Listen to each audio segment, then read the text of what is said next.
are 226 Pokemon in Pokemon Pocket, which means a ton of different deck combinations. And today we're tier listing all of them. Hey everybody, Zen here. Welcome back to the channel. And today we have 28 decks that we need to get on this tier list. Now, these aren't gonna include every single possible variation. For example, we have Venusaur and Lilligant. However, you could technically run a Venusaur Butterfree build, Venusaur Victory Bell, which might not be as good, Venusaur whatever really. But for the sake of the video, we're only going to include one deck for each of the main Pokemon. So what it's going to look like is the first Pokemon is the main Pokemon, and whatever comes second is kind of supplementary, right? They're secondary. They're not the main Pokemon the deck is built around. But with that, we're tier listing every single deck built around one specific Pokemon. And since we got to go through a bunch, let's get started with our boy Alakazam here.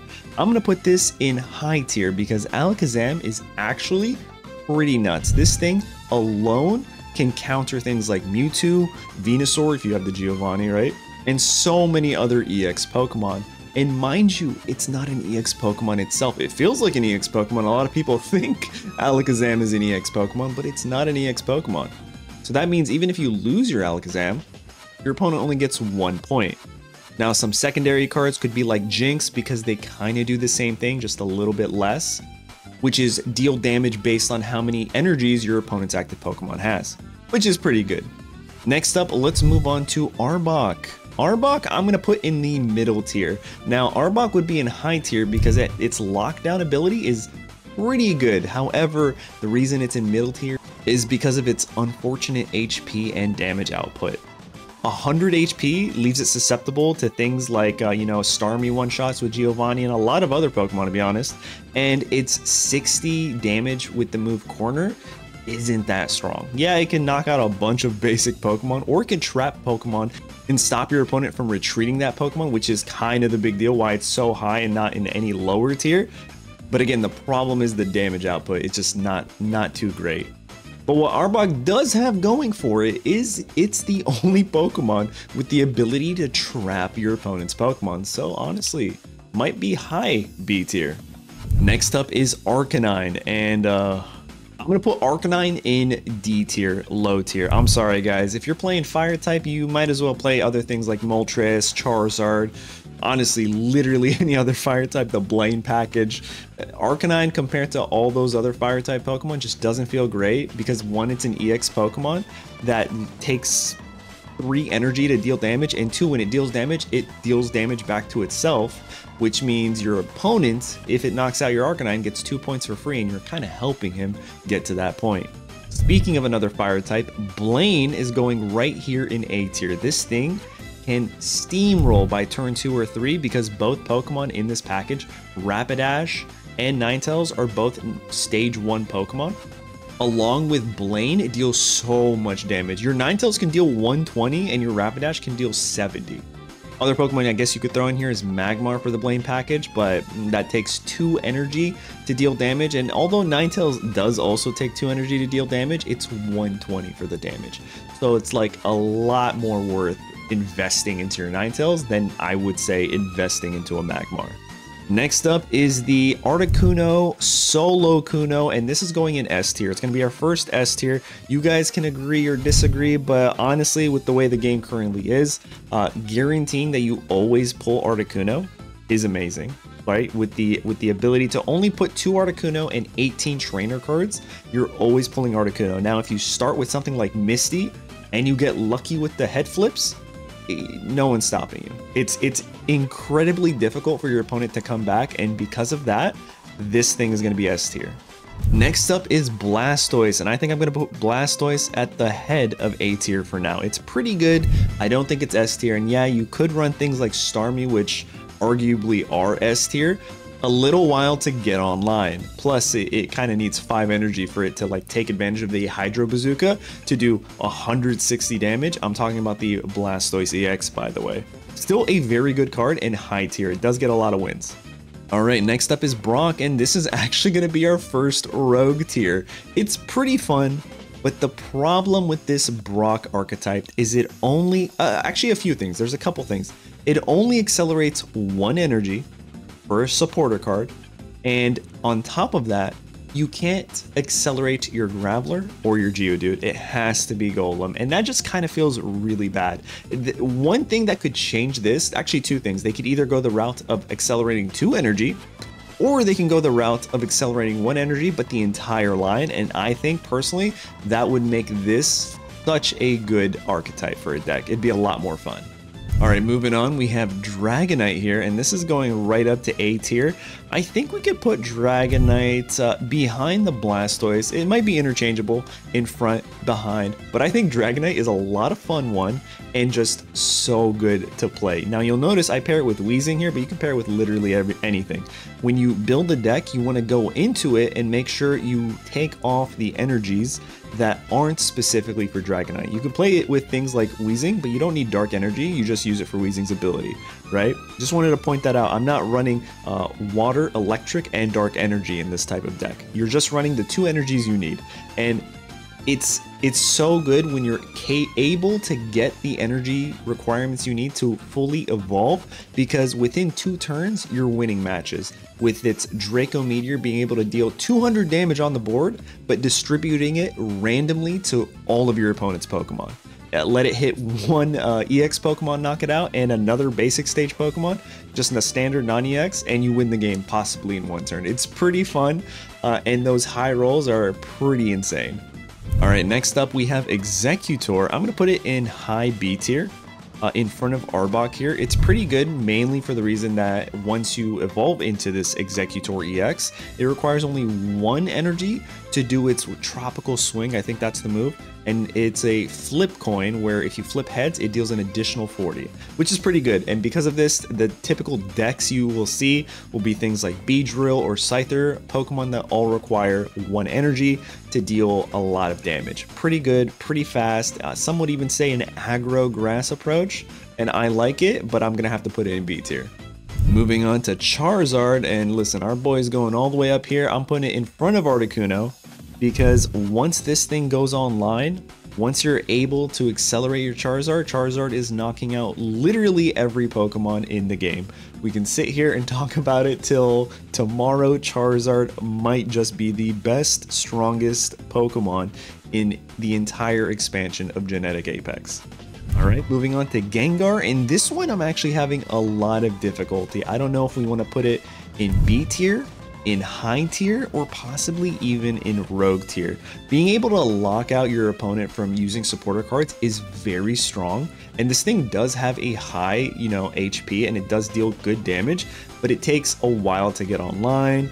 It needs 3 energy, and by that time, like, are you actually taking advantage of your opponent not using any supporter cards? Because they probably already used all of their Professor Researchers if they drew them. They probably used 1 or 2 Misties, maybe even Sabrinas. So it's like the timing of Gengar going online makes or breaks that Pokemon's ability and how good it is.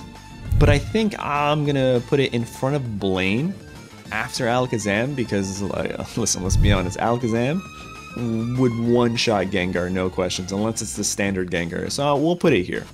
Next up is Greninja and Bruxish. I'm gonna put it in rogue tier. It's a lot of fun to be able to snipe your opponent's Pokemon with damage, and then pairing this with something like Bruxish, you're guaranteed to always do the boosted damage because your opponent's Pokemon have damage counters already on them. It's a lot of fun to play, and I think it's pretty good. Moving on to Kabutops, another Pokemon I'm going to put in rogue tier. This rogue tier is turning less of a rogue tier and more of like a fun tier, but maybe not that great. Kabutops is really good once you're able to get this Pokemon online. It recovers 50 HP every time it deals damage. It doesn't matter if your opponent has 20 HP left and it knocks it out, it doesn't recover the 20, it recovers 50 because that's how much damage it does. It could recover 60 if you use Giovanni with its attack. And then pair with something like Dugtrio, both Pokemon only require 1 energy. It's pretty cheeky. It's pretty cheeky. Moving on to Koga, and Koga's pretty good too. Koga, arguably S tier, right? A lot of people are gonna say no, but if you pull Koga and you're able to bounce and retreat for essentially free, it's really good. But if you don't, if you're not able to do that consistently and you're, trapped with both Pokemon Muck and you're wheezing with a retreat cost of 3 and you're not getting any value out of them, it can feel pretty bad. Because of that, I'm gonna put it bottom A tier. I think it's really good and it has a lot of potential in the future. Another really strong archetype is going to be the Lieutenant Surge. It's funny, all these like, we have Blaine, Koga, and Lieutenant Surge here back to back, and unfortunately Brock all the way down here by himself. But this thing right here, amazing. Like, it does so well when you can accelerate with a Magneton into your Raichu to deal 140 damage for free. You could throw in things like Pikachu EX and Zapdos just to make this deck even stronger, but it does revolve around Lieutenant Surge, so you're going to want things like Electabuzz, Magneton, not Magneton, but it helps to accelerate energy, Electrode, and Raichu. And since we already got these 3 trainers, I know I said Blastoise EX up over here, but I guess you can technically consider this Blastoise and Misty archetype, because you're running Misty with this Blastoise EX. You're running it with every water type, but we'll just, for those of you wondering where Misty would go, that's where they would go.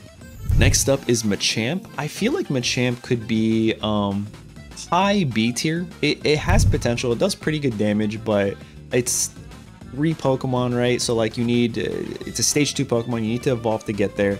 Marowak is typically a Pokemon that's paired with this. It helps a little bit, but it's a lot of flippy coins. If you get lucky, if you flip tails, it does nothing.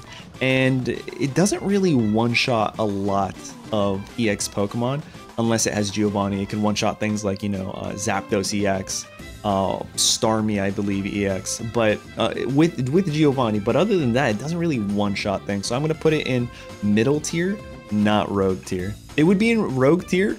I'm sorry, not rogue tier. It would be in low tier if the move it uses hurt itself like somebody else here. And speaking of which, Marowak can go right behind it. Paired with Dugtrio, it's pretty good. It kind of looks like 2 Marowaks are holding hands. But yeah, now we're gonna move on to Melmetal. Now I put this by itself. What I mean by itself is I don't really know what you pair with this. This isn't like Articuno. You're not running 18 trainer cards, unless maybe you do, actually. I don't know. Maybe that's the strategy. I need to test it out. But its ability and HP leave it really undesirable and wanting for more. It takes so long to get online, even if you get Melton to use its Amass ability to pull a bunch of Steel type energy. And on top of that, like, it gets one shot by Mewtwo, the 150 side drive. If it had just at least 10 HP and Mewtwo would require a Giovanni to knock it out, I feel like it would be so much better. But the way it currently stands, I'd honestly say it's lower than Arcanine. But, you know, we don't know what the next expansion could have. It might have some pretty good support. Moving on to Moltres, another card that goes in S tier. It doesn't matter what you pair with this. I put Center Scorch because I'm a huge fan of Center Scorch. Moltres, being able to accelerate the rest of your bench Pokemon as long as you flip heads, insane. This thing is so strong. Another S tier is the Gardevoir Mewtwo package, arguably probably the best, even though Charizard could one-shot it. As long as you get your Pokemon cards and you have your Gardevoir in the back line, being able to accelerate 2 energy any turn is insane. I don't think there's a single other card that does that except for Misty. Let's talk about that. Like, that's why Misty's so good, is because it's kind of a 50-50. You could accelerate 0 or you could accelerate up to infinite, right? Like, it's kind of, it's an insane card. So for Gardevoir to accelerate guaranteed 2, it's probably the best, most consistent deck as long as you get that Gardevoir online, right? And then it also helps that the Mewtwo EX is a basic stage Pokemon. Next is the Nidoking and Nidoqueen. We're gonna put it in Rogue tier all the way up front because it's just so much fun. It takes forever to get online, but if you do, your Nidoqueen is doing so much damage as long as you have 2 Nidokings on the bench. It's a lot of fun. I'm putting it in a Rogue tier. You guys might agree, you guys might disagree. Another Rogue tier, I guess both fossils, right? We're gonna put this in front of Brock. Honestly, you could put it at high because it does have like things like Articuno, right? But Amistar, the amount of control you get with Amistar, the defending Pokemon can't attack whenever it takes damage from Amistar. You can just lock it out, right? They can retreat technically and then hit your Amistar, so there is that, which is why it's not higher. But they're gonna have to either use X speed or some of their energy to retreat, which makes Amistar really good to use. Next up is Snorlax. And I'm gonna put Snorlax in the middle tier, and I put Snorlax by itself. This isn't 18 trainer cards, but because you can literally pair this with any strategy you want and just use Snorlax to stall while you beef up your bench. The one card that counters this is Sabrina, right? Because then your opponent can just like force your bench to come out forward. But as long as you have something with one energy retreat, you can just like waste their Sabrina and then retreat right back into Snorlax, let him tank all the hits as you continually beef up your bench. I like it. I'm gonna put it in middle tier, and it kind of just pairs well with almost anything.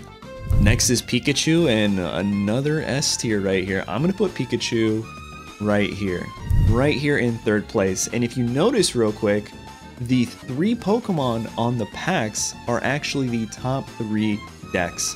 Who would have seen that coming? We have Mewtwo in first place, we have Charizard in close second, and then I'd say Pikachu in third. And the only reason Pikachu's in third and not in second or first is because Pikachu is heavily reliant on you pulling and drawing your basic Pokemon. Because if you brick, you could just get knocked out very easily. And it's happened to me a few times. It kind of sucks. But most of the time, as long as you're building your deck efficiently with things like Zapdos and Voltorbs, you're like the Buzz, you're almost always cooking with your Pikachu EX. Next is Starmie, and I'm gonna put Starmie behind Pikachu. Starmie's so good. It's an EX Pokemon, 0 retreat cost, 2 energy to deal 90 damage. Plus it has things in the deck type like Articuno, Misty, and so much more. But what's not to love? This water aggro archetype is honestly probably one of the best in the entire game. And it's so much fun to play.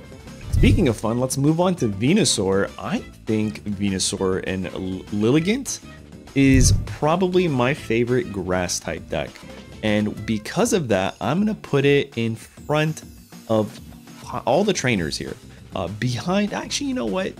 We're gonna put it in front of Alakazam right after Dragonite. I think that's a very appropriate place because as soon as you can get your Venusaur online using Lilligant or any other means in this deck, you're recovering every single turn with your giant bloom attack. Throwing things like Erica, and the sustain in this deck is insane and so much fun. All right, looks like we have 2 more decks here. We're gonna bring the Zapdos with the 18 trainer cards. We're putting it right behind the Articuno. Same reason, if you get lucky early on, it's very hard for your opponent to come back from this Zapdos flipping all heads, right? So because of that, we're putting it in S tier. It is a very strong archetype. Essentially, these are the only 2 legendary birds where you can run 18 trainer cards and they feel really good and consistent. Which brings us to our last archetype, and one that I play a lot, maybe others don't, but that's Wigglytuff, and essentially the sleep thing. You can run it however you want, but I like running it with Frostmoth, and I'm gonna put this in, I know I'm a little biased, I wanna put it in A tier, but I'm gonna put it high B tier, because once you can hit your sleeps, and if your opponent hits tails, you just win. You just win games.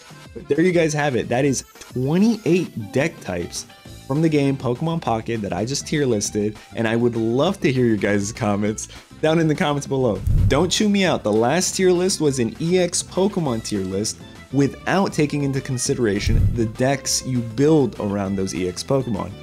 A lot of you guys didn't understand that when I was making that video and started chewing me out for my placements here and there, but now we decided to make them EX Pokemon with the actual decks that you would build it around, the secondary Pokemon, the supplemental Pokemon. So with all that in mind, this is the tier list. I'd love to hear from you guys. Don't forget to hit the like button, subscribe, and I will catch you guys in the next one.